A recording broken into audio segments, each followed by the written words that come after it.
സുവിശേഷ വേല ചെയ്യുന്നവർക്ക് ചില സമയത്ത് അപമാനം ഉണ്ടാകും. മറ്റുള്ളവർ പറയും നിനക്ക് വരെ ഭ്രാന്തുണ്ട്, അടിച്ചിങ്ങനെ ഇങ്ങനെ കുറേ എണ്ണത്തിന് അടിച്ച് തലയിൽ ഇറക്കി വിട്ടിരിക്കുകയാണ്. അപ്പം ഇങ്ങനെ ഓരോരുത്തർ ഓരോ തരത്തിലുള്ള വിമർശനങ്ങൾ ഉന്നയിക്കുമ്പോൾ ചിലർക്ക് പേടിയാണ്, വർക്ക് ചെയ്യാൻ പേടിയായിരിക്കും ചിലപ്പോൾ. അപ്പോൾ ഈ പേടിനെ അതിജീവിക്കണം എങ്ങനെയാണ്? ക്രിസ്തുവിനോടുള്ള സ്നേഹമില്ലാത്തത് കൊണ്ടാണ് പേടി വരുന്നത്. ക്രിസ്തുവിനോട് കണ്ട അപ്പോസ്തലന്മാരെ കണ്ട 5:41 ക്രിസ്തുവിനോട് നിങ്ങൾക്ക് സ്നേഹമില്ല, ബന്ധമില്ല. പിന്നെ ഇവിടുന്ന് പറയുന്നതുകൊണ്ട് സാങ്കേതികമായിട്ട് ചെയ്യുകയാണ്. അതാണ് ഈ സങ്കടത്തോടെ ചെയ്യണത്. പല അണ്ണന്മാർക്കും പ്രശ്നം അതാണ്. കാര്യം എപ്പോഴും നമ്മൾ ശ്രദ്ധിക്കേണ്ടത് ക്രിസ്തു വാക്ക് പാലിക്കും. അതുകൊണ്ട് തന്നെ നമുക്കിങ്ങനെ അവർ അപ്പോസ്തലന്മാരുടെ ഒരു അഭിഷേകം കണ്ട ക്രിസ്തുവിൻ്റെ നാമത്തെ പ്രതി അപമാനം സഹിക്കാൻ ഒരവസരം ലഭിച്ചതില്ലേ, അതൊരവസരമായിട്ടാണ് എടുക്കുന്നത്.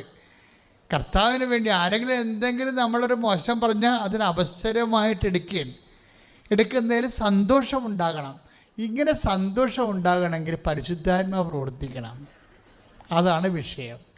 നിങ്ങളുടെ വേഴ്സല പ്രെയർ പൊളിയാകുമ്പോഴാണ് അതായത് ഇപ്പോൾ ഈ പൊളിയെന്നൊക്കെ പറയാൻ പറ്റത്തില്ല. പണ്ട് പൊളിയെന്ന് പറഞ്ഞു കഴിഞ്ഞാൽ പോക്കെന്നേരം നിറച്ച്, ഇന്ന് പൊളിയെന്ന് പറഞ്ഞാൽ അത് അർത്ഥം മാറി. ഒരു 10 കൊല്ലം 15 കൊല്ലം മുമ്പ് ആ വാക്കിൻ്റെയൊക്കെ അർത്ഥം മാറി കണ്ടില്ലേ. പണ്ട് പൊളിയെന്ന് പറഞ്ഞാൽ അവൻ പോക്കാണെന്ന് എൻ്റെ അടുത്ത്, പരാജയമാണെന്ന് പറയും. ഇന്ന് അങ്ങനെ പറഞ്ഞു കഴിഞ്ഞാൽ അടിപൊളിയാണ് എൻ്റെ അടുത്ത്.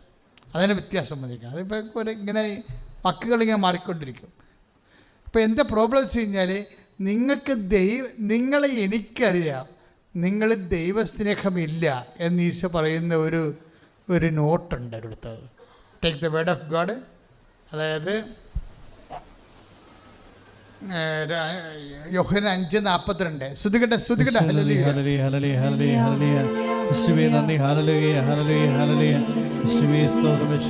യോഹന്നാൻ 5:42 എനിക്ക് നിങ്ങളെ അറിയാം, നിങ്ങളിൽ ദൈവസ്നേഹമില്ല. ഇത് ഇങ്ങനെ ബ്രാൻഡഡ് ആകരുത്. ഇപ്പം നിൻ്റെ പേര് എൽസി എന്നാ, എലിസബത്ത് എന്നാ, അല്ലെങ്കിൽ ആയിക്കോട്ടെ, അല്ലെങ്കിൽ നിർമ്മല, എന്തൊക്കെ ആയിക്കോട്ടെ.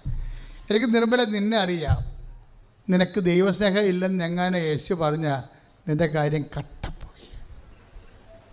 ഒന്നാമത്തെ പേര് ചൊല്ലിയാണ് ദൈവം ആളെ അറിയണത്. അതാണ് ഏറ്റവും വലിയ കുഴപ്പം. ഓരോരുത്തരെയും പേഴ്സണലായിട്ടാണ് ആൾക്കാർ അറിയണത് ദൈവം. അപ്പോൾ ആ കണക്കിന് നിന്നോട് പറയണത് എനിക്ക് നിന്നെ അറിയാൻ സജി, നിനക്ക് ദൈവസ്നേഹമില്ല എന്ന് പറഞ്ഞാൽ ദൈവത്തെ കൊണ്ട് അങ്ങനെ നമ്മൾ ബ്രാൻഡഡായി പറഞ്ഞ മനസ്സിലായില്ലേ. ആധ്യാത്മിക ജീവിതത്തിലെ അപകടം ബ്രാൻഡഡ് ആകാതിരിക്കാൻ വേണ്ടി ഡേഞ്ചർ സോണിൽ ഒരിക്കലും വരരുത്. കാര്യം ബ്രാൻഡഡായി കഴിഞ്ഞാലുള്ള കുഴപ്പം എന്താണെന്നറിയാമോ? നിന്നെക്കുറിച്ച് ദൈവം ഒരു ബ്രാൻഡഡ് ആകാൻ വെച്ചാൽ നിന്നെക്കുറിച്ച് ദൈവം ഒരു അസസ്മെൻ്റ് ഉണ്ടാക്കിയിരിക്കുകയാണ്. കാര്യം ദൈവം അസസ്മെൻറ്റിൻ്റെ ആളാണ്. ഇപ്പം യോഹന്നാൻ 2:14-24 വായിച്ച് ശ്രുതികട്ടെ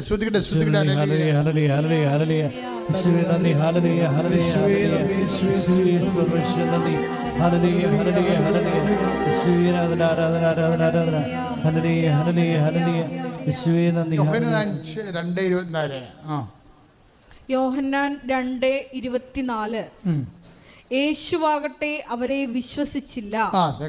ഈ കണ്ട ഉടമ്പടി എല്ലാം എടുത്ത് ഇതുപോലെ രോഗികളെയും കണ്ട് ആശുപത്രിയിലും പോയിട്ട് ഇപ്പോൾ പറഞ്ഞെന്താണ്? യേശു ആകട്ടെ അവരിൽ വിശ്വസിച്ചില്ല. കാരണം എന്താണ്? കാരണം അവൻ അവരെല്ലാം അറിഞ്ഞിരുന്നു. അറിഞ്ഞിരുന്നു. IELTS വേണ്ടി മാത്രമുള്ള കസത്രാണിത്. മനസ്സിലായില്ലേ? അതാണ് വിഷയം. അത് വളരെ സീരിയസ് ആണിത്. നിങ്ങളുടെ ഇപ്പോഴത്തെ ഈ ഒരു പ്രോഗ്രാമിന് വേണ്ടി മാത്രമുള്ള വിഷയമാണെങ്കിൽ it is not out of love.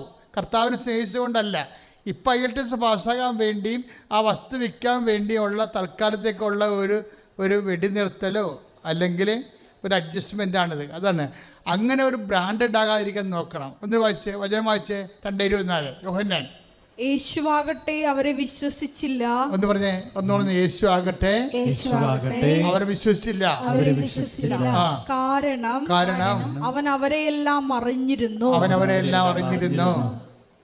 അപ്പോൾ ഈ അവൻ അവരെയെല്ലാം അറിഞ്ഞിരുന്നു എന്ന് പറഞ്ഞാൽ നമ്മളെക്കുറിച്ച് അങ്ങനെ ഒരു അസസ്മെൻറ്റ് വന്നാൽ, അതായത് ഈ പാലം കയറുവോളം മാത്രമേ നാരായണ വിളിയുള്ളൂ, പാലം കയറി കഴിയുമ്പോൾ സ്വന്തം അഭ്യാസം കാണിക്കുമെന്ന് എങ്ങാനും ഈ വിഷയം കർത്താവിന് അറിയാമെങ്കിൽ വർക്കൗട്ട് ചെയ്യത്തില്ല. അത് വളരെ സത്യം. അതുകൊണ്ട് നിങ്ങൾ ഉടമ്പെടുക്കാമെമ്പോൾ തന്നെ ആദ്യമേ ജാമ്യം എടുക്കണം. കർത്താവേ, ഇത് കൊണ്ടൊന്നുമല്ല, ഇത് കഴിഞ്ഞാലും ഇത് തന്നെയായിരിക്കും, അന്നമ്മ ഇങ്ങനെ തന്നെ ആയിരിക്കും എന്ന് പറയാം. കർത്താവിൻ്റെ കൂടെ തന്നെ ആയിരിക്കും. പറഞ്ഞ മനസ്സിലായില്ലേ? എങ്ങനെ പറയണം കർത്താവിൻ്റെ കർത്താവേ, എൻ്റെ പരീക്ഷയും കാര്യമൊക്കെ പോട്ടെ, ഞാൻ പരീക്ഷ കഴിഞ്ഞിട്ട് പരീക്ഷ വെച്ച് അതിന് ജയിക്കുമോ തോക്കുമോ നോക്കിയിട്ട് നിന്നെ സ്നേഹിക്കാൻ നടക്കുകയല്ല. ഞാൻ ജയിച്ചാലും തോറ്റാലും നീ തന്നെ എൻ്റെ രക്ഷകൻ. നിനക്ക് വേണ്ടി ഒരു ജീവിതമുണ്ടെങ്കിൽ ഞാൻ നിനക്ക് വേണ്ടി ജീവിക്കും.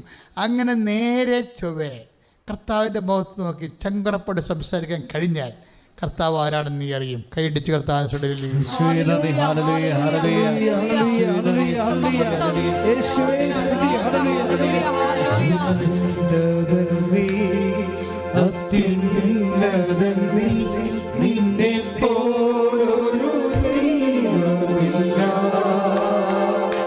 വെളിപാട് 2:4 എങ്കിലും നിനക്കെതിരെ എനിക്കൊന്ന് പറയാനുണ്ട്. നിനക്ക് ആദ്യമുണ്ടായിരുന്ന സ്നേഹം നീ കൈവിടിഞ്ഞു.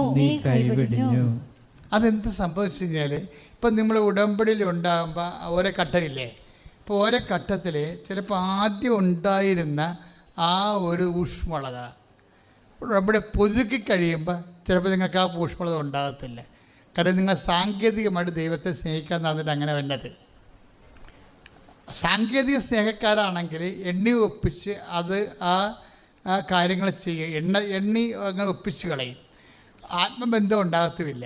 ആത്മബന്ധം ഉണ്ടായില്ല എന്നുണ്ടെങ്കിൽ ഇതുപോലുള്ള കമൻറ്റ് വരും ദൈവത്തിലേക്ക്. എന്താണ്? നിനക്ക് ആദ്യമുണ്ടായത്, നിന്നെക്കുറിച്ച് എനിക്കൊന്ന് പറയാനുണ്ട്. എങ്കിലും നിനക്കെതിരെ എനിക്കൊന്ന് പറയാനുണ്ട്. നിനക്ക് ആദ്യമുണ്ടായിരുന്ന സ്നേഹം നീ കൈവിടിഞ്ഞു. അപ്പോൾ അല്പം സ്നേഹം കുറഞ്ഞു പോയാൽ ഇറ്റ് വിൽ ബി കൗണ്ടഡ്. ഇത് ഭയങ്കര ഞാനിപ്പോൾ കർത്താവുമായിട്ട് 4 വയസ്സിലാണ് ഞാൻ ആദ്യമായിട്ട് ഈശോയെ സ്വപ്നം കാണുന്നത്. അന്നാണ് എനിക്ക് ദൈവവിളി കിട്ടിയത്. കർത്താവ് ആനപ്പുറത്ത് വരുന്നതാണ് ഞാൻ കാണുന്നത്, സ്വപ്നം കാണുന്നത്. അന്ന് മുതൽ ഈശോയെ ഞാൻ തിരക്കി നടക്കണമായിരുന്നു. അതിന് ഇവിടം വരെ എത്തിയത്. അപ്പോൾ ഞാൻ എപ്പോഴും ചിന്തിച്ചു പോകാറുണ്ട്, അത് ഓരോ സമയം ചെല്ലുന്തോറും ക്രൊണോളജി ക്ലിയർ അനുസരിച്ച് നമ്മുടെ ഫെയ്ത്ത് ഇയർ, ഫെയ്ത്ത് മാത്രമല്ല നമ്മൾ ലവ് ലെവലും വർദ്ധിക്കണം. ഫെയ്ത്ത് ഇയർ എന്ന് പറയുമ്പോൾ വിശ്വാസ വർഷം, അതല്ല നമ്മൾ ലവ് ലെവലും ഉണ്ട്. കാര്യം ദൈവം അത് കൗണ്ട് ചെയ്യുന്നുണ്ട്. എഫേസ്യൻ സഭയ്ക്ക് 2:24 ചോദിക്കുക എന്താണ്? നിന്നെക്കുറിച്ച് എനിക്കൊന്ന് പറയാനുണ്ട്. കാര്യം എന്താണ്? നിൻ്റെ ലവ് ലെവല് ഡൗൺ ആയിട്ടുണ്ട്. ആദ്യം ഉണ്ടായിരുന്ന സ്നേഹം ഇപ്പോഴില്ല. 30 മിനിറ്റ്സ് ഇതെല്ലാം കൗണ്ട് ചെയ്യുന്നു എന്നുള്ള പ്രശ്നം. ഇത് കൗണ്ട് ചെയ്യണം, കൗണ്ട് ചെയ്യാത്തതല്ല. അങ്ങനെ ഒരു പരിധിയിലേക്ക് വരാതിരിക്കുന്നതാണ് എപ്പോഴും നല്ലത്. മറിച്ച് നമ്മൾ തീരുമാനം എടുക്കണം. എന്താണ്? കർത്താവിനെ സ്നേഹിക്കാൻ തീരുമാനിക്കുക. അതിനെ സ്നേഹിക്കാൻ പറ്റുന്ന രീതിയിൽ അർത്ഥവത്തായിട്ട് കുറേ ഇക്വേഷൻസാണ് നിങ്ങൾക്ക് തന്നിരിക്കണത്. നമുക്ക് എന്ത് വേണമെങ്കിലും ചെയ്ത് ദൈവത്തെ സ്നേഹിക്കാം, നമുക്ക് എന്ത് വേണമെങ്കിലും ചെയ്ത് ദൈവത്തെ സ്നേഹിക്കാം. പക്ഷെ ഉടമ്പടിയിൽ വരുമ്പോൾ എന്താ പ്രശ്നം ഇരിക്കണത്? നമ്മൾ തനി കർത്താവ് പറഞ്ഞ വാക്കുകൾ മാത്രം എടുത്ത് ആ വാക്കുകൾ തന്നെ എടുത്തിട്ടാണ് ദൈവത്തെ സ്നേഹിക്കുന്നത്. അതുകൊണ്ട് എന്താ പ്രശ്നം? കർത്താവ് ഒന്ന് ദൈവം മഹത്വപ്പെടുന്നു, രണ്ടാമത് എന്താണ്? അനേകരുടെ ജീവിതത്തിൽ നിന്ന് പാപം ഒഴിഞ്ഞു പോകുന്നു, നിങ്ങളെ മൂലം അനേകരെ വിശുദ്ധീകരിക്കുന്നു. അത് കർത്താവിൻ്റെ വിശുദ്ധമായ രക്തത്തോടുള്ള നിങ്ങളുടെ ഐക്യദാർഢ്യമായി മാറുന്നു. നിങ്ങൾ കർത്താവിൻ്റെ പ്രേക്ഷിതയായി മാറുന്നു. നിങ്ങൾ നിത്യത കൊയ്യുന്നു. അതായത് why we are following Mary, അമ്മ എന്തുകൊണ്ടാണ് ഫോളോ ചെയ്യണത്? ഒരു കാരണം അതായത് അമ്മയ്ക്കൊരിക്കലും അനുദപിക്കേണ്ടി വന്നിട്ടില്ല. ഞാൻ അമ്മയിൽ നിന്ന് പഠിച്ചൊരു സംഭവമാണ്. അമ്മയുടെ വിജയം അതാണ്. അമ്മയ്ക്ക് എല്ലാ അപ്പോസ്തലന്മാർക്കും അനുദപിക്കേണ്ടി വന്നിട്ടുണ്ട്, ഇല്ലേ? പത്രോസ് അനുദപിച്ചു, തോമാശ്ലീഹ അനുദപിച്ചു, പൗലോസ് അനുദപിച്ചു. പക്ഷെ അമ്മ അനുദപിച്ചിട്ടില്ല. അമ്മയ്ക്ക് അനുദപിക്കേണ്ട ഒരു ആവശ്യം അമ്മ ഉണ്ടാക്കിയിട്ടില്ല. അതെന്തുകൊണ്ടാണ്? ആ ഒരു ഒറ്റ കാര്യം ചിന്തിച്ചാൽ മതി, നമുക്ക് ദൈവത്തിൻ്റെ പൈതലായിട്ട് ജീവിക്കാൻ പറ്റും. ഇപ്പം തന്നെ ഉദാഹരണത്തിന് take the word of God, Matthew 26:75. ശ്രുതികട്ടെ ശ്രുതികട്ടെ. ഹല്ലേലൂയ.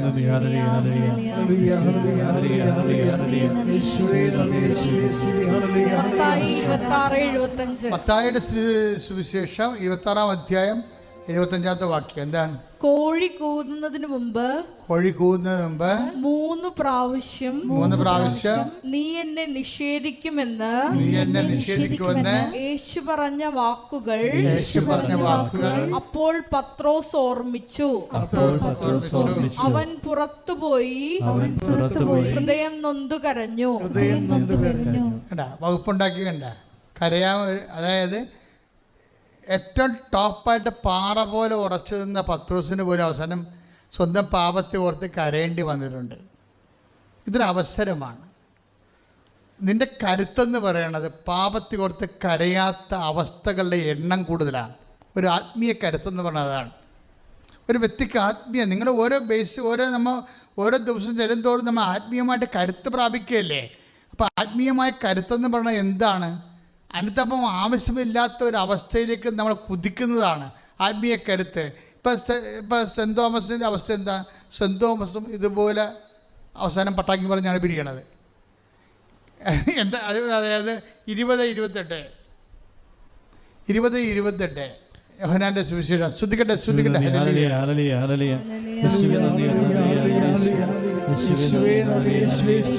യോഹന്നാൻ 20:28. തോമസ് പറഞ്ഞു എന്റെ കർത്താവേ എന്റെ ദൈവമേ. അപ്പൊ 20-27 വായിച്ചേ. അവൻ തോമസിനോട് പറഞ്ഞു നിന്റെ വിരൽ ഇവിടെ കൊണ്ടുവരിക, എന്റെ കൈകൾ കാണുക.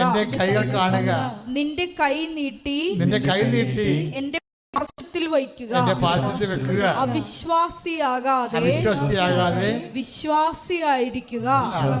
അപ്പൊ കക്ഷിക്ക് എന്നാ പറ്റിയത്? ഏതോ ഒരു സമയം അവിശ്വാസിയായിപ്പോയി.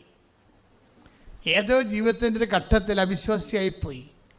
അതുകൊണ്ടാണ് അനുതാപത്തോടെ എൻ്റെ കർത്താവേ, സത്യം പറഞ്ഞപ്പോൾ എൻ്റെ കർത്താവേ എൻ്റെ ദൈവമേ എന്ന് വിളിക്കണത്. പക്ഷെ അനുതാപത്തിൻ്റെ ഒരു അവസരമാണത്.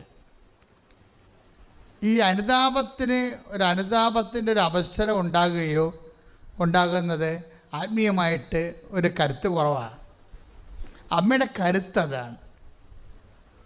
ഇപ്പം നമ്മൾ പൗലോസ് അപ്പോസ്തലൻ എടുത്താൽ തന്നെ 7:24 സ്വന്തമായിട്ട് തന്നെ പറയുന്നുണ്ട്, ഞാൻ ദുർഭഗനായ മനുഷ്യനാണെന്ന്. അതായത് അദ്ദേഹത്തിൻ്റെ ദുർഭഗത ഏറ്റുപറയുന്ന ഭഗവാൻ. 7:24 റോമ. ശ്രുതികട്ടെ. ഹല്ലേലൂയ.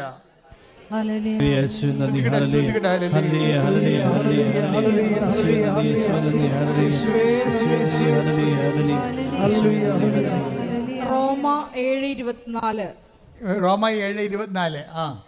ഞാൻ ദുർഭഗനായ മനുഷ്യൻ. ഞാൻ ദുർഭഗനായ മനുഷ്യൻ. മരണത്തിന് അധീനമായ ഈ ശരീരത്തിൽ നിന്ന് എന്നെ ആര് മോചിപ്പിക്കും? അപ്പൊ ഈ ശാരീരികമായ അവശതകളും പരവശ്യങ്ങളും എല്ലാം അതിൽ നിന്നുണ്ടാകുന്ന വീഴ്ചയും ഉയർച്ചയും എല്ലാം കൊണ്ട് ആള് പട്ടാങ്ങി പറയണ ഒരു സമയമാണ്. ഞാൻ എന്താ നിങ്ങളുടെ മുമ്പിൽ വരുന്നത്? ഇങ്ങനെ ഒരു ഡയലോഗ് അമ്മയുടെ ജീവിതത്തിൽ നിങ്ങൾ കേൾക്കത്തില്ല. അതാണ് കരുത്തെന്ന് പറയുന്നത്, ആത്മീയ കരുത്തെന്ന് പറയുന്നത്. മരിയൻ ഉടമ്പടി എടുക്കുന്നവർ ഓരോ സമയം ചെല്ലുന്തോറും ഓരോ ഉടമ്പടി പുതുക്കുന്നതനുസരിച്ചുകൊണ്ട് നിങ്ങൾ കരുത്ത് പ്രാപിച്ചുകൊണ്ടിരിക്കണം. ഓരോ ഉടമ്പടി പുതുക്കുന്നതനുസരിച്ചിട്ട് നിങ്ങൾ അപ്പം നിങ്ങൾ ആത്മീയമായ കരുത്തെന്ന് പറഞ്ഞാൽ എന്താണ്? അനുതാപത്തിൻ്റെ അവസരങ്ങളുടെ എണ്ണം കുറയുന്നതനുസരിച്ച് കൊണ്ട് ആത്മീയ കരുത്തുണ്ടായിക്കൊണ്ടിരിക്കും. പിടികിട്ടിയ ആത്മീയ കരുത്ത് പ്രാപിക്കണമെന്ന് നമ്മൾ എല്ലാവരോടും പറയും. എന്താണ് ആത്മീയ കരുത്ത്? അനുതാപത്തിൻ്റെ അവസരങ്ങളുടെ എണ്ണം കുറയുന്നതനുസരിച്ച് കൊണ്ട് ആത്മീയ കരുത്ത് പ്രാപിച്ചുകൊണ്ടിരിക്കും. കാര്യം അമ്മയ്ക്ക് അനുതാപത്തിൻ്റെ ഒത്തിരി അവസരങ്ങളുണ്ടായി. പക്ഷെ കൈകാര്യം ചെയ്യുന്ന രീതി എന്ന് പറഞ്ഞ ഇടിവെട്ട് രീതിയാണ്. ഞാൻ എന്താണ് ഇവിടെ വിട്ടുപോകാത്ത നിൽക്കണമെന്ന് ചോദിച്ചാൽ ഈ ഒരു സംഭവമാണ്. ശ്രുതികട്ടെ ഹല്ലേലൂയ. ഹല്ലേലൂയ, ഹല്ലേലൂയ, ഹല്ലേലൂയ. യേശുവേ, ആരാധന. ഉടമ്പടിയിൽ പ്രാർത്ഥിക്കുന്നതിലൂടെ അമ്മയുടെ ആധ്യാത്മികത ഞങ്ങളുടെ ജീവിതത്തിൽ ആവർത്തിക്കുവാനുള്ള വലിയ കൃപ ഞങ്ങൾക്ക് ഓരോരുത്തർക്കും പ്രദാനം ചെയ്യണമേ. ഹല്ലേലൂയ, ഹല്ലേലൂയ.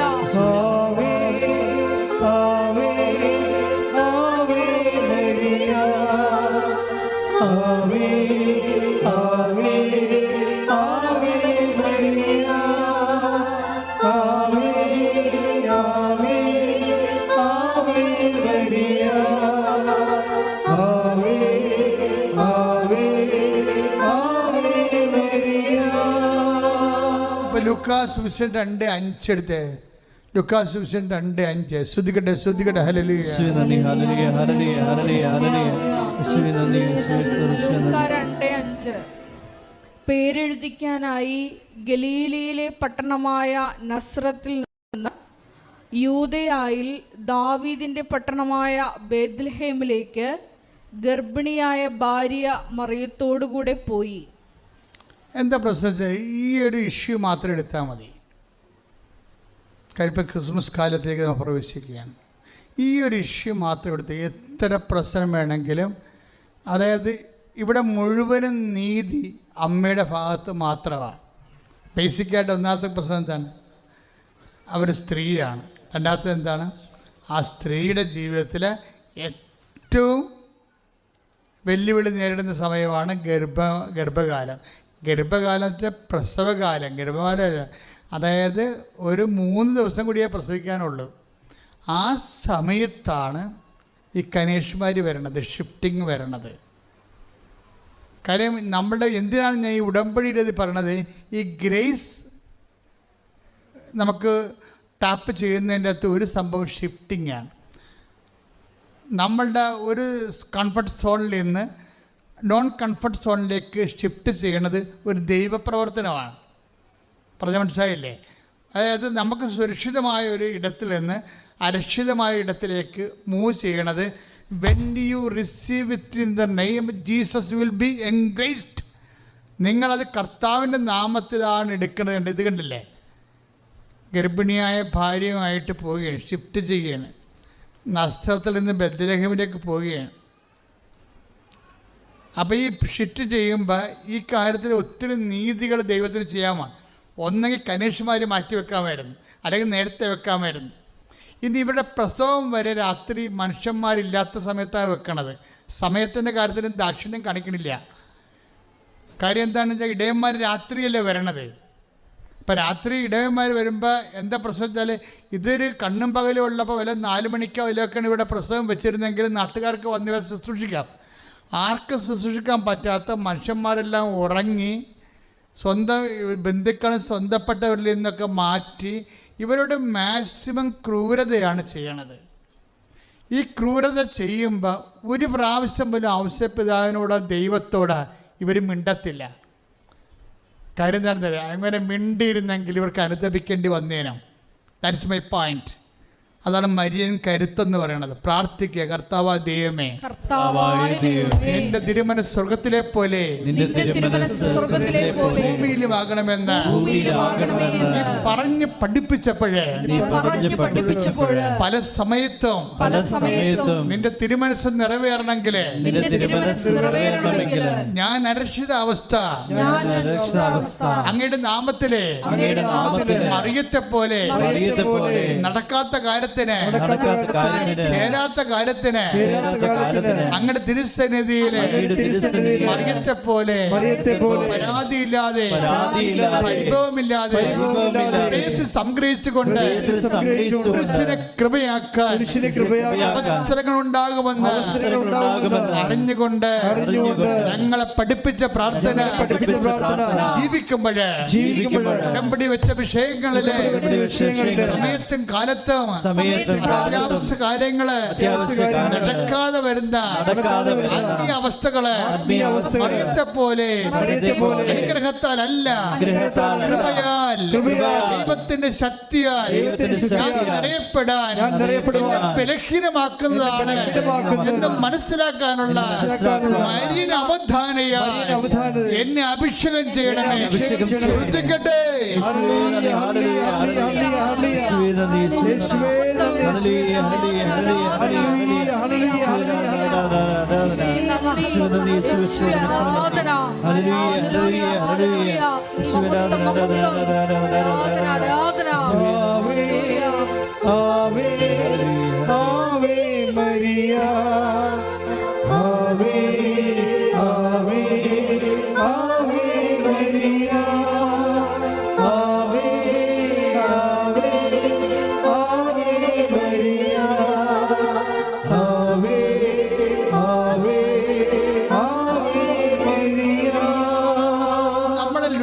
ലൂക്ക 2:19 ലൂക്ക 2:52 ഈശോ അമ്മയ്ക്കെതിരെ നിൽക്കുന്ന ഭാഗമാണത്. സാഹചര്യവും അമ്മയ്ക്കെതിരെ നിൽക്കുന്ന ഭാഗമാണ് ലൂക്ക 2:19 മാനുഷിക അവസ്ഥകൾ അമ്മയ്ക്കെതിരെ നിൽക്കുന്നു. അതാണ് 2:19. എന്താണ്? ഇടയന്മാർ വരുമ്പോൾ പിള്ളക്കച്ചയിൽ പൊതിഞ്ഞ് അഡ്രസ്സും ഇല്ല, ആരുപോലും ഇല്ലാതെ ഇങ്ങനെ കാര്യങ്ങളുടെ കൂട്ടത്തിൽ മറ്റൊരു ആട്ടും കുഞ്ഞാട്ട് പ്രസവിച്ച് കിടക്കുന്ന യേശുവിനെ കാണുകയാണ് ഇടയന്മാർ. അപ്പോൾ നാട്ടുകാരിലെ ബന്ധുക്കളില്ല, സ്വന്തപ്പെട്ടവരോ സഹോദരങ്ങളില്ല, സപ്പോർട്ട് ചെയ്യാൻ ആരുമില്ല. ഇങ്ങനൊരു അവസ്ഥയിൽ കണ്ടുകൊണ്ട് പോകുമ്പോൾ മറിയത്തെക്കുറിച്ച് പറയണം, അപ്പാ എന്നോടെന്താ അപ്പ ഇങ്ങനെ ചെയ്തത് എന്ന് ചോദിക്കാനുള്ള എല്ലാ വകുപ്പും 1000 നാവ് വെച്ച് ചോദിക്കാം. പക്ഷെ ആ സമയത്ത് മാതാവ് എന്താ ചെയ്യണത്? ദൈവഹിതത്തിന് ഇതാ കർത്താവിൻ്റെ ദാസി എന്ന് ആദ്യമേ പറയത്തില്ലേ? ഇതാ കർത്താവിൻ്റെ ദാസി എന്ന് ചില സമയത്തെങ്കിലും പറയാനുള്ള കഴിവാണ് നമ്മുടെ ആധ്യാത്മിക കരുത്തെന്ന് പറയണത്. അധികം മരിയൻ കരുത്തിൻ്റെ ഭാഗമാണ്. മിണ്ടിയിലല്ല, ഹൃദയത്തിൽ സംഗ്രഹിച്ചെന്നല്ലേ പറഞ്ഞത്. അതിൻ്റെ അർത്ഥം കർത്താവിൻ്റെ ദാസി എന്ന് പറയുന്നതിൻ്റെ അർത്ഥം. മേരി അതെല്ലാം ഹൃദയത്തിൽ സംഗ്രഹിച്ചെന്ന് 2:19 പറയുമ്പോഴേ മേരി ശബ്ദിച്ചില്ല എന്ന് പറയുമ്പോൾ അപ്പനെതിരെ നാക്കുപയോഗിച്ചില്ല എന്നതിൻ്റെ അർത്ഥം. പരാതിയില്ല, പരിഭവമില്ല, തർക്കിച്ചില്ല. അത് ഈശോ ചെയ്ത പോലെയാണ്. 53:7 അവൻ തർക്കിക്കുകയോ ബഹളമുണ്ടാക്കുകയോ ചെയ്തില്ല. കാര്യം എന്താണ്? അവൻ ദാസനായിരുന്നു. എൻ്റെ ദൈവത്തിലെ ദൈവത്തെ അനുഗ്രഹങ്ങൾ വാരിക്കൂട്ടുമ്പോൾ ഓർക്കുക, എന്നില്ലെങ്കിൽ നാളെ നിനക്ക് ദൈവത്തിൻ്റെ സ്വന്തമാകണമെങ്കിൽ ദാസനോ ദാസിയാകാതെ നിനക്കിവിടുന്ന് പിടിച്ചു പോകാൻ പറ്റത്തില്ല. ഇത് അംഗീകരിക്കുന്നതാണ് ആത്മീയ കരുത്ത്. കൈയിടിച്ച് കർത്താനത്തോടെ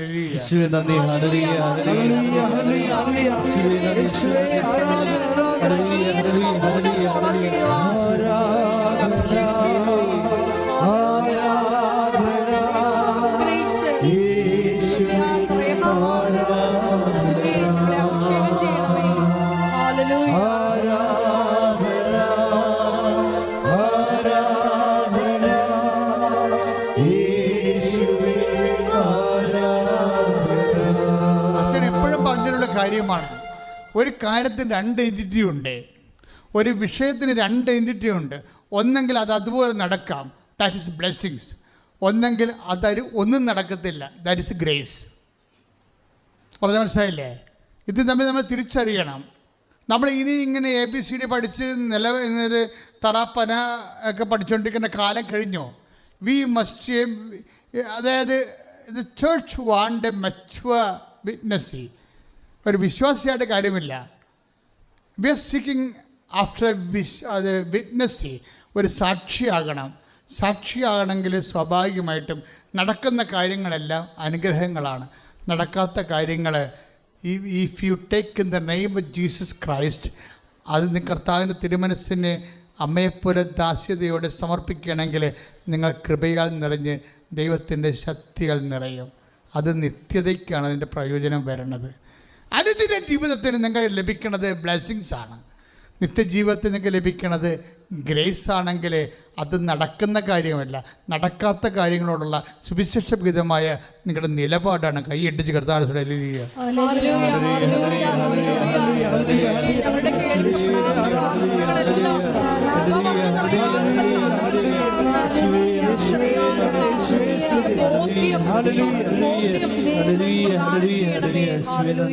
എല്ലാവരും എഴുന്നേൽക്കുക,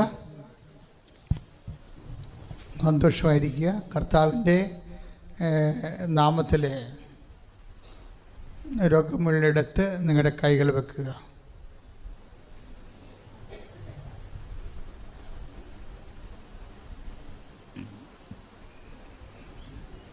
ഉദര രോഗികളുണ്ട്, അവർ ഉദരത്തിൽ ആണ് കൈവെക്കേണ്ടത്.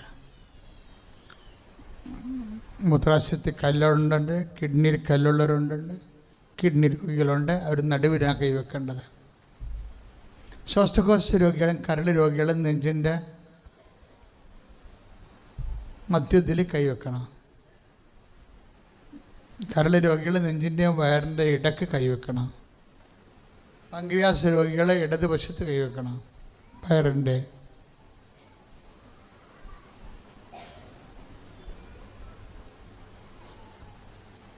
പ്രഷർ രോഗികളും ഷുഗർ രോഗികളും ഒന്നിൽ കൂടുതൽ രോഗങ്ങളുള്ളവരെ, കുറേ രോഗങ്ങളുടെ കൈ പിണച്ച് സർവാംഗം ബോഡി കർത്താവിനെ ഏൽപ്പിച്ചുകൊണ്ട് സ്വസ്തിക പോലെ നെഞ്ച് പൂട്ടി കൈവച്ചിട്ട് ഉള്ളംകാലം മുതൽ ഉച്ച വരെ കർത്താവിനെ ഏൽപ്പിച്ച് നിൽക്കണം. അസ്ഥിരോഗികളുണ്ടാകാം, വാതരോഗികളുണ്ടാകാം, വേരിക്കോസിൻ്റെ അസുഖമുള്ളവരും PCOD രോഗികളും ഓരോ സാവരോഗികളൊക്കെ ഉണ്ട്. അവരെല്ലാവരും പ്രാർത്ഥിക്കുന്ന സമയമാണിത്. കിടപ്പ് രോഗികളെ ഓർത്ത് പ്രാർത്ഥിക്കാം, വീട്ടിലുള്ള രോഗികളെ ഓർത്ത് പ്രാർത്ഥിക്കാം.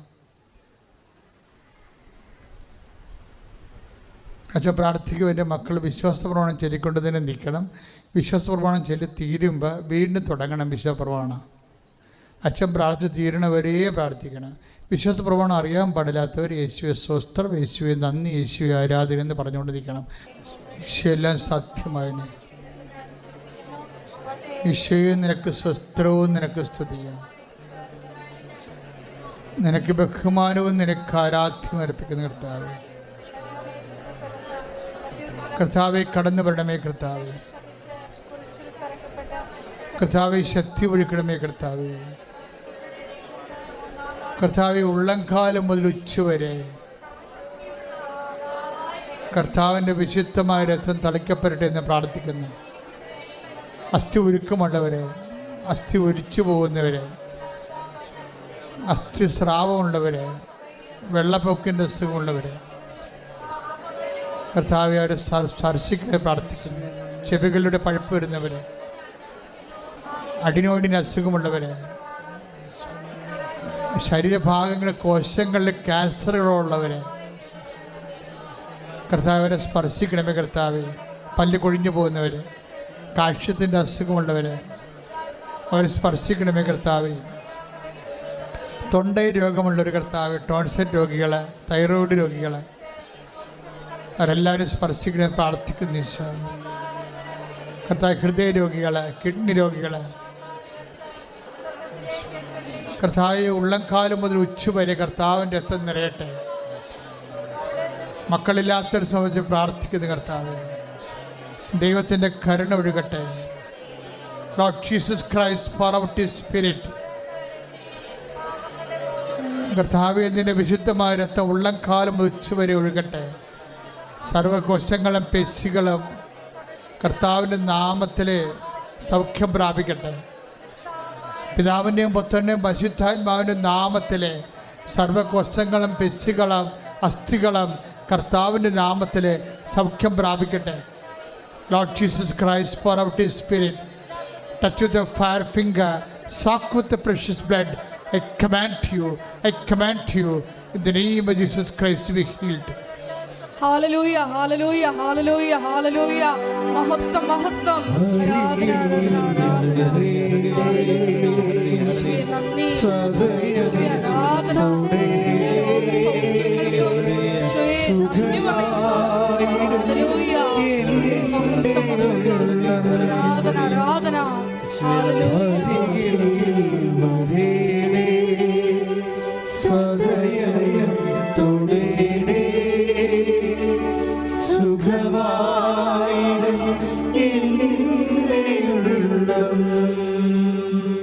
പരിശുദ്ധ പരമ ദിവ്യകാരുണ്യത്തിന് ആരാധനയും സ്തുതിയും പുകഴ്ചയും ഉണ്ടായിരിക്കട്ടെ. മക്കളെ, ജോലി ഇല്ലാത്തവർക്ക് വേണ്ടി പ്രാർത്ഥിക്കുകയാണ്. ജോലി പോയിക്കൊണ്ടിരിക്കുന്നവരെ, ജോലി ടെർമിനേറ്റായി പോയവർ, തിരിച്ചെടുക്കാത്തവർ, നഷ്ടപ്പെട്ടു പോയവർ, വിവാഹം ഒത്തുവരാത്തവർ, മക്കളില്ലാത്തവർ, വീടില്ലാത്തവർ, സ്ഥലമില്ലാത്തവർ, സാമ്പത്തികമായ ബാധ്യതകളും ജപ്തിയിലും ചെന്ന് വീണ് വിഷമിക്കുന്നവർ, കുടുംബത്തിൽ കലഹമുള്ളവർ, കുടുംബത്തിൽ ഭിന്നതയുള്ളവർ, കേസിന് പോയിരിക്കുന്നവർ, വിവാഹമോചനത്തിനായി പോയിരിക്കുന്നവർ, മക്കൾ ദുർനടപ്പിൽ പോയിരുന്നവർ, തെറ്റായ പ്രണയത്തെ അകപ്പെട്ടിരിക്കുന്നവർ, അവരെല്ലാം ഓർത്ത് പ്രാർത്ഥിക്കുന്ന സമയമാണ്. വ്യവസായങ്ങളും വ്യാപാരങ്ങളും ജീവിതമാർഗങ്ങളെല്ലാം വഴിമുട്ടിപ്പോയവർ, മറ്റുള്ളവരുടെ സമ്മർദ്ദത്തിന് അകപ്പെട്ടിരിക്കുന്നവർ, കേസിലകപ്പെട്ടിരിക്കുന്നവർ, സ്വദേശത്തും വിദേശത്തും ജയിലിലായിരിക്കുന്നവർ, അവരെല്ലാം ഓർത്ത് പ്രാർത്ഥിക്കുന്ന സമയമാണ്. നിങ്ങൾ ഉടമ്പടി വെച്ചിരിക്കുന്ന ഓരോ വിഷയവും അമ്മയുടെ തിരുസന്നിധിയിൽ ഇപ്പോൾ പരിശുദ്ധ അമ്മയുടെ മാധ്യസ്ഥനെ ഏൽപ്പിക്കുക. എല്ലാത്തിനും വന്ന് സാക്ഷ്യം പറയാൻ ഇടയാക്കാൻ വേണ്ടി പ്രാർത്ഥിച്ചുകൊണ്ട് ശ്രദ്ധിക്കട്ടെ. കർത്താവേ, ഇതിൻ്റെ ഉന്നതമായ നാമത്തിന് സ്വന്തം ചെയ്യുന്നു. നിന്റെ വിശുദ്ധ പൗരോഹിത്യത്തെ മഹത്വപ്പെടുത്തണമേ. സഭയിലുള്ള സാന്നിധ്യം പ്രമാക്കണമേ. അമ്മേ, പരിശുദ്ധമേ, ദേവമാതാവ്, എല്ലാ മക്കളെയും ഏറ്റെടുക്കണേ പ്രാർത്ഥിക്കുന്നു. അവരുടെ ജീവിതാവസ്ഥകൾ, വിദേശയാത്രകൾ, പരീക്ഷകൾ, അവരുടെ പഠനങ്ങൾ, അവരുടെ റീവാലുവേഷൻ, അവരുടെ സ്കോറ്, കർത്താവെ, എല്ലാ തരത്തിലും വിഷമം അനുഭവിക്കുന്നവരെ, വ്യഥകൾ അനുഭവിക്കുന്നവരെ ആശ്വസിപ്പിക്കാൻ പ്രാർത്ഥിക്കാൻ പഠിപ്പിച്ച ദൈവമേ, ഇപ്പോഴും വിഷമം അനുഭവിക്കുന്ന ഓരോ മക്കളെയും ഈ ആഴ്ചകളിൽ വീണ്ടും കർത്താവിൻ്റെ ആരാധന കൂടുന്നവരെ അവരുടെ മേൽ കൃപയുണ്ടാകാൻ വേണ്ടി കർത്താവിൻ്റെ കരുണയ്ക്ക് വേണ്ടി പ്രാർത്ഥിക്കുന്ന ദൈവത്തിൻ്റെ കരുണ ചൊരിയട്ടെ. ശ്രുതിക്കട്ടെ, ശ്രുതിക്കട്ടെ. ഹല്ലേലൂയ.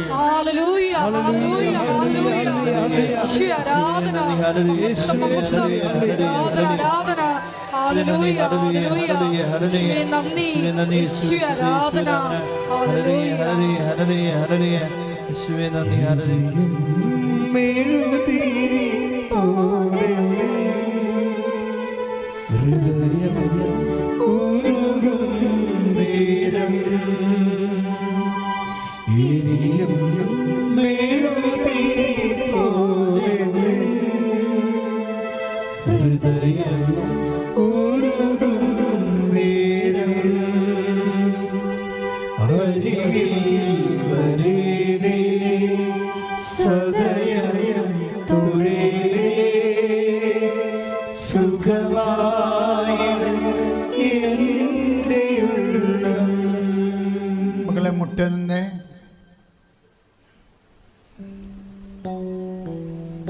മുട്ട നിൽക്കാൻ പാടില്ലാത്തവരും പറ്റുമെങ്കിൽ നിൽക്കുക, അല്ലെങ്കിൽ നിന്നാൽ മതി. അവർ പറ്റുമെങ്കിൽ നിൽക്കാൻ പറഞ്ഞത് ചിലപ്പോഴും ആ സമയത്ത് ഈശോ നിന്നെ തൊടുകയാണെങ്കിൽ നിനക്ക് പൂർണ്ണമായ സൗഖ്യം കിട്ടും. അതുകൊണ്ടാണ് ഇപ്പം മൗനമായി പ്രാർത്ഥിക്കേണ്ട സമയമാണ്. അച്ഛൻ പതുക്കെ പറഞ്ഞുകൊണ്ടിരിക്കുകയുള്ളൂ. നീ അത് നീ അത് ഈശോയ്ക്ക് സമർപ്പിച്ചുകൊണ്ടിരിക്കണം. നിൻ്റെ അവസ്ഥകളെ, വീടില്ലാതെ സ്ഥലമില്ലാത്ത ആൾക്കാരുടെ വാടക താമസിക്കുന്നവരുണ്ട്. അന്യരാജ്യങ്ങളിലും അന്യ സംസ്ഥാനങ്ങളിലും പഠിച്ചിട്ട് അവരുടെ സിലബസ് മനസ്സിലാവാത്തതുകൊണ്ട് തോക്കുന്നവരുണ്ട്. അതുകൊണ്ട് പഠനം അവസാനിപ്പിച്ച് പോരാൻ ആഗ്രഹിക്കുന്നവരുണ്ട്. പൈസ ഒത്തിരി കൊടുത്ത കാരണം കുടുംബം കടത്തിൽ മുങ്ങി ഭയങ്കര പ്രയാസം അനുഭവിക്കുന്നവരെല്ലാം ഈ സമയത്ത് ഞാൻ ഓർക്കുന്നുണ്ട്.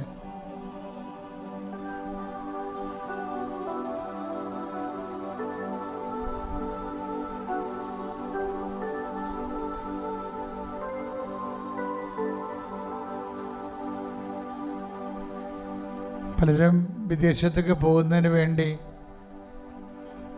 Visa process ചെയ്തിരിക്കുന്നവരുണ്ട്. ചില പൈസ കൊടുത്തിട്ട് പിന്നീട് അതിൻ്റെ വേണ്ടത്ര പേപ്പറൊന്നും കിട്ടാത്തവരുണ്ട്. ചിലർക്ക് ഓഫർ ലെറ്റർ മാത്രമേ കിട്ടുന്നുള്ളൂ. ചിലർക്ക് ഇൻ്റർവ്യൂ കഴിഞ്ഞു, പക്ഷേ വിസ കിട്ടണില്ല. അങ്ങനെ വ്യത്യസ്തമായ അവസ്ഥകളിൽ ഓഫീസുകളിലും അതുപോലെ തന്നെ തടഞ്ഞു വച്ചിരിക്കപ്പെട്ടിരിക്കുന്ന അവസ്ഥകൾ, ഓഫീസ് മുഖാന്തരം ഉണ്ടായിരിക്കുന്ന തടസ്സങ്ങൾ, അതെല്ലാം ഓർക്കുക. പരിശുദ്ധാത്മ അതെല്ലാം ഏറ്റെടുത്ത് നിന്നെ സന്ധിക്കുന്ന സമയമാണ്. ഉടമ്പടി പൂർണ്ണമായിട്ട് മനസ്സുകൊണ്ട് അർപ്പിച്ച് സന്തോഷത്തോടെ ചെയ്യാനുള്ള കൃപയ്ക്ക് വേണ്ടി പ്രാർത്ഥിക്കണം. കാര്യം മെറിറ്റിലല്ല പല കാര്യങ്ങളും നടക്കുന്നത്. ഗ്രേസിലാണെങ്കിൽ തീർച്ചയായിട്ടും നിങ്ങളത് ഗ്രേസ് കൃപ ലഭിക്കാൻ ആവശ്യമായ ഉടമ്പടി നടപടികൾ സാങ്കേതികമായി ചെയ്ത് ഒപ്പിക്കാതെ ആത്മബന്ധത്തോടെ ചെയ്യാനാണ് ഈ പ്രാവശ്യം പറഞ്ഞത്.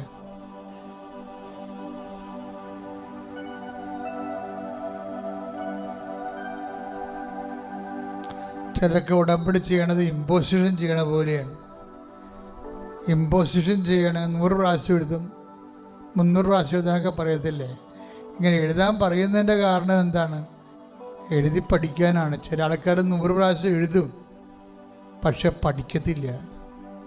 അതാണ് സാങ്കേതികമായിട്ട് ചെയ്യണമെന്ന് പറയണത്. അവരിങ്ങനെ കുത്തിപ്പിടിച്ചിട്ടുണ്ട് എഴുതിക്കൊണ്ടിരിക്കും, പക്ഷെ അത് പഠിക്കത്തില്ല. പക്ഷെ അപ്പോൾ എഴുതാൻ വേണ്ടിയല്ലല്ല, പഠിക്കാൻ വേണ്ടിയല്ല എഴുതാൻ പറഞ്ഞത്.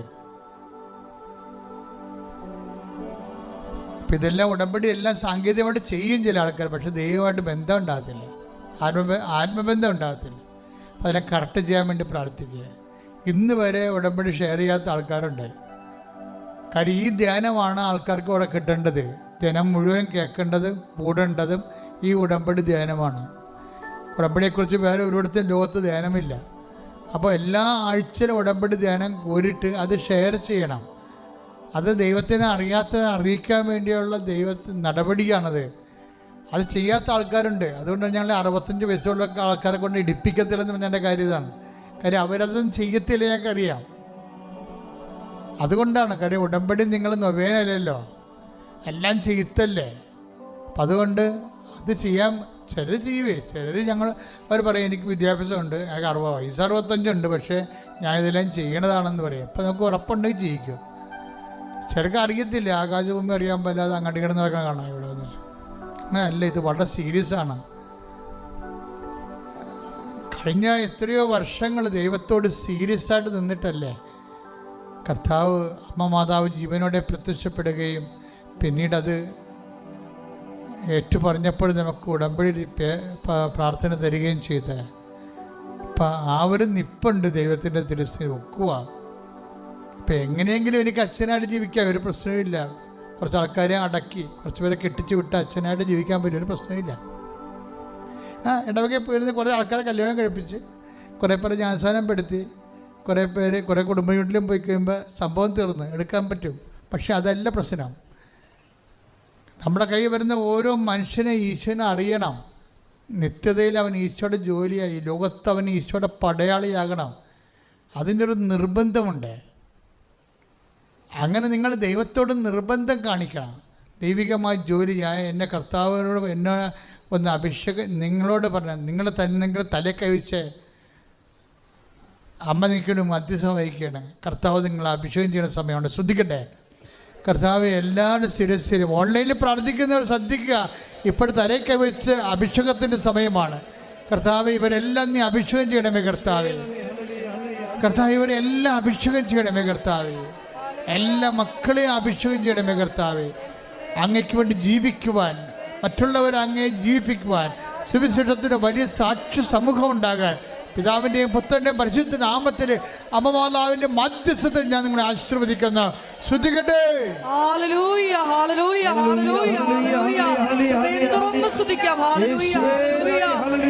ഞങ്ങളെ അഭിഷേകം ചെയ്യണമേ എന്ന് പ്രാർത്ഥിക്കുന്നു. അപ്പോസ്തലന്മാരായി ഞങ്ങളെ അഭിഷേകം ചെയ്യണമേ എന്ന് പ്രാർത്ഥിക്കുന്നു. ലോകത്തിന്റെ അതിർത്തികളിലേക്ക് ഞങ്ങളെ അയക്കണമേ എന്ന് പ്രാർത്ഥിക്കുന്നു. ഹല്ലേലൂയ, ഹല്ലേലൂയ, മഹത്വം, മഹത്വം, ആരാധന, ആരാധന. ഹല്ലേലൂയ. സദയം തുടേ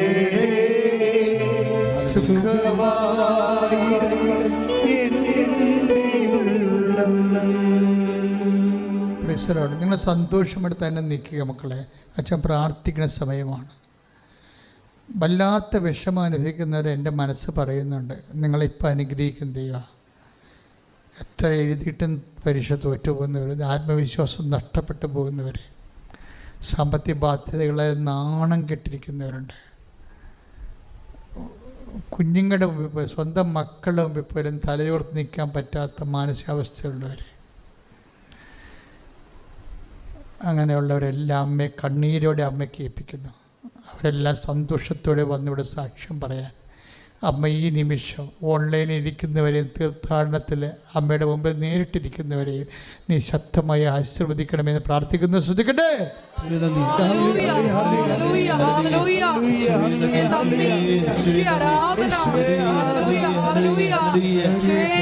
ഞങ്ങളുടെ സങ്കടങ്ങൾ നോക്കി കാണുന്ന അവിടുത്തെ സ്നേഹത്തിൽ ഞങ്ങൾ നന്ദി പറയുന്നു. എല്ലാവരെയും അമ്മയുടെ പ്രത്യക്ഷീകരണത്തിന്റെ സാക്ഷികളായി ഉയർത്തണമെന്ന് പ്രാർത്ഥിക്കുന്നു. ഇനിയും കുറേ പേരുണ്ട്. ദൈവം നേരിട്ട് ഇറങ്ങി വന്നാലേ ഈ വിഷയത്തിനൊരു സമാധാനമുള്ളൂ. ഞാനൊരു വഴിയും കാണുന്നില്ല മരിക്കുകയല്ലാതെ. അങ്ങനെ എന്നോട് പറയുന്ന ആൾക്കാരുണ്ട്, ഞാനൊരു വഴിയും കാണുന്നില്ല മരിക്കുകയല്ലാതെ. അങ്ങനെയുള്ള ആൾക്കാർ ഇപ്പോൾ ഓർക്കുന്ന ജീവനോടെ പരിശുദ്ധ കുർബാന ജ്വലിച്ച് നിൽക്കുന്ന സമയങ്ങളിൽ ഞാനാകുന്നു വഴിയും സത്യവും ജീവനുമെന്ന് പറയുക മാത്രമല്ല, 10,000 ഓരോ ദിവസവും അടയാളപ്പെടുത്തി കൊടുക്കുന്ന കർത്താവിൻ്റെ തിരുസന്നിധിയിൽ നിന്റെ ജീവിതത്തിന് പരിഹാരമുണ്ട് മകനെ. ശ്രദ്ധിക്കട്ടെ.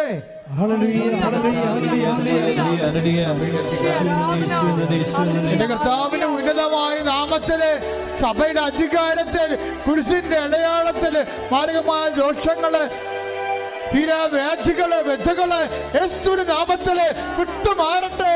അതിനുള്ള പോംവഴികള് യേശുവിന്റെ നാമത്തില് അമ്മയുടെ മധ്യസ്ഥത്തിൽ തെളിഞ്ഞു വരട്ടെ. ശ്രദ്ധിക്കട്ടെ.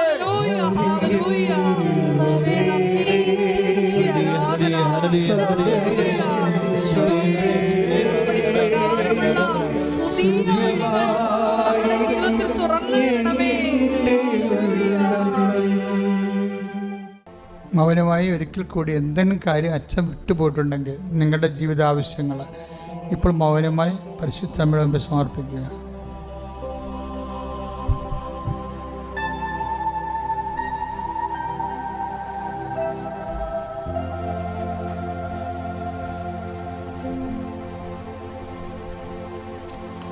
ഓരോരുത്തരുടെ വ്യൂസും അതുപോലെ തന്നെ അവരുടെ ഇൻകമൊക്കെ കൂട്ടാൻ വേണ്ടി നമ്മളെപ്പോഴും സ്ഥിരമായിട്ട് എപ്പോഴും ട്രോൾ ചെയ്യുന്നവരുണ്ട്.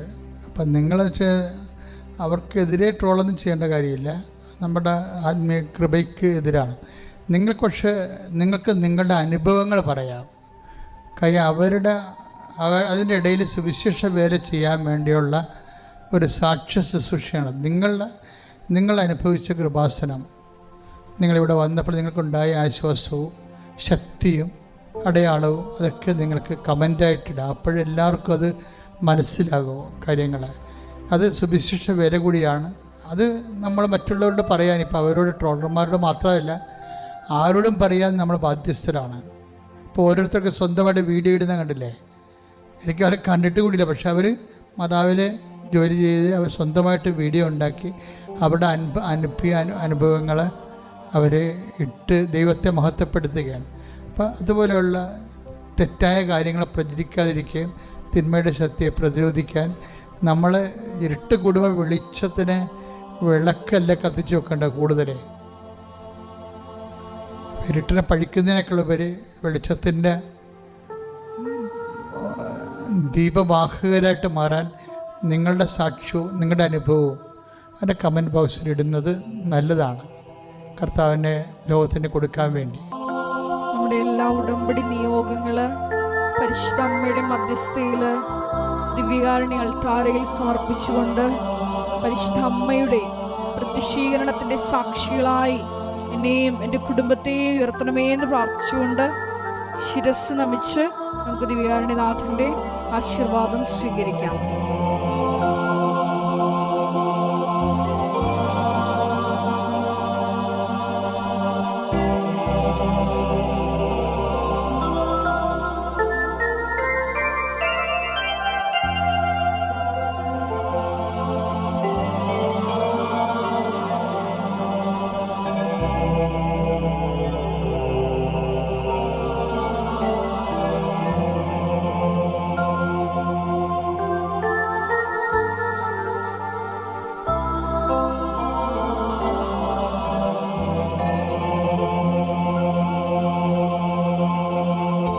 പരിശുദ്ധ പരമമാ ദിവ്യകാരുണ്യമേ,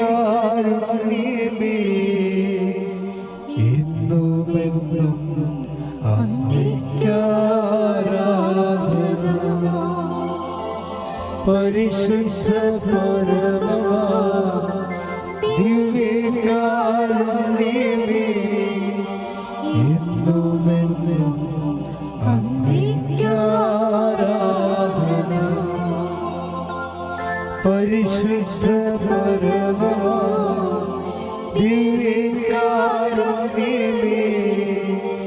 എന്നുമെന്നും അങ്ങേയ്ക്കാരാധന.